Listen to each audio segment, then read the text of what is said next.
Today, we are breaking down an absolutely epic clash of titans. We're putting an elite U.S. Marine head-to-head against an elite Royal Marine in a grueling fitness competition to answer one question: who's fitter? All right, let's get into it. So right from the get-go, the stakes were set incredibly high. The organizer of the challenge put it perfectly. This wasn't just a simple test of who can run the fastest or lift the most. No, the winner would have to be the total package: strong, fast, and, most importantly, mentally unbreakable. And this whole competition, really, it just boils down to that classic matchup, doesn't it? Is it better to be bigger and stronger, or lighter and faster? It's the age-old question of pure brawn versus endurance, and we're about to see which approach comes out on top. All right, let's meet our competitors. In one corner, we've got Joey, the U.S. Marine. He's all about traditional weight training and even calls himself the bigger of a guy. And in the other corner, we've got Harry, the Royal Marine. He's a self-described light boy who focuses on hybrid training. That's a mix of strength, speed, and endurance. The contrast couldn't be clearer. Okay, so this whole thing was a 6-part gauntlet, just one punishing event after another. Let's break down that first half and see how these two completely different styles clashed right out of the gate. First up, a 1-mile sprint. Sounds simple, right? Well, not so fast. It was broken into 10 pretty agonizing laps. And just to make things a little spicier, they got hit with a surprise right at the starting line: a 20-pound weighted vest for each of them. And you know what's wild? That whole speed stereotype, it proved to be true, immediately. Harry, the Royal Marine, just shot out of a cannon, took an early lead, and never even looked back.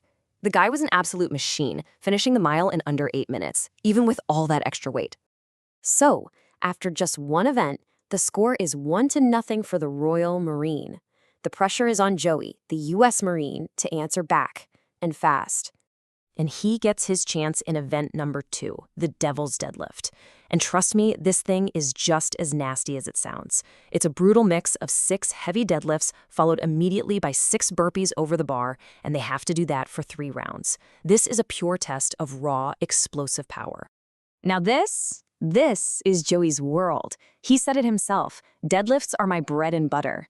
While Harry admitted he's not a huge fan of them, Joey knew this was his golden opportunity to use that strength advantage to even the score. And man, did he deliver.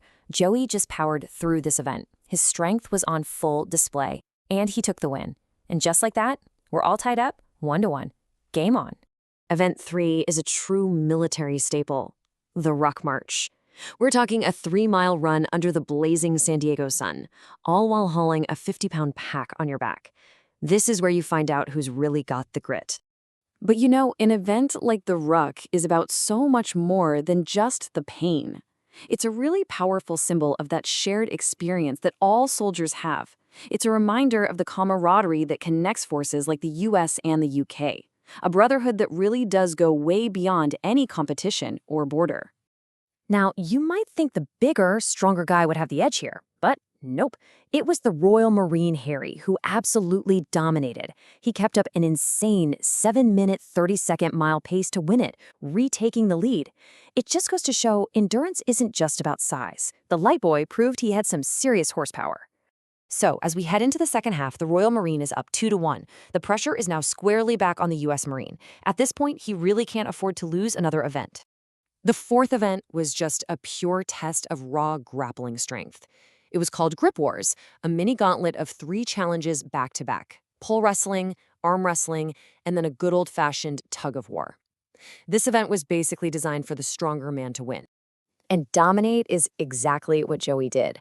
The U.S. Marine just ran the table, sweeping all 3 contests, and honestly, he made it look kinda easy. His power was just on another level. So with that crucial win, we are tied once again 2-2.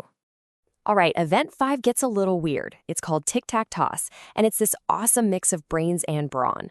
You have to launch 50-pound sandbags onto a giant tic-tac-toe board. So it's not just about strength, it's about being fast enough to get your bag there first and smart enough to outplay your opponent. And this is where Joey's blend of explosive power and quick thinking really paid off. He was just faster and smarter, getting his 3 bags in a row for the win.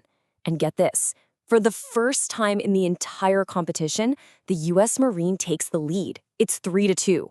So this sets up the ultimate final round drama. It all comes down to the last event. The score is 3-2. Can Harry, the Royal Marine, dig deep one last time and find a way to tie this whole thing up? And that brings us to the grand finale. Think about everything these guys had put themselves through. The pain, the absolute exhaustion, it all came down to this one last, pretty unconventional final test. The final event was just a brilliant twist. Football versus, well, football. So Joey, the U.S. Marine, got 3 chances to score a soccer goal with Harry in goal. Then they'd switch, and Harry would get 3 chances to score an American football touchdown against Joey on defense. And the finish was absolutely heart-pounding.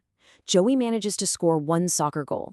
That meant Harry had to score a touchdown to stay alive. It comes down to his very last attempt. He uses his incredible speed to juke past the much larger Joey and gets in for the score. He wins the final event, tying the entire competition at 3-3. Just an unbelievable finish and a first-ever tie for the channel. So after all that, what did we learn? I think the biggest takeaway is that you just can't put elite athletes into simple boxes. The strength guy was also agile and strategic, and the speed guy had world-class endurance. It really proves that mental toughness is the great equalizer. And it was just a great reminder that even in fierce competition, these guys are allies, brothers in arms with a ton of mutual respect. In the end, you had 2 totally different athletes with 2 totally different ways of training, and they landed in the exact same spot. It really makes you wonder, doesn't it? When the ultimate goal is peak performance, does the path you take to get there actually matter?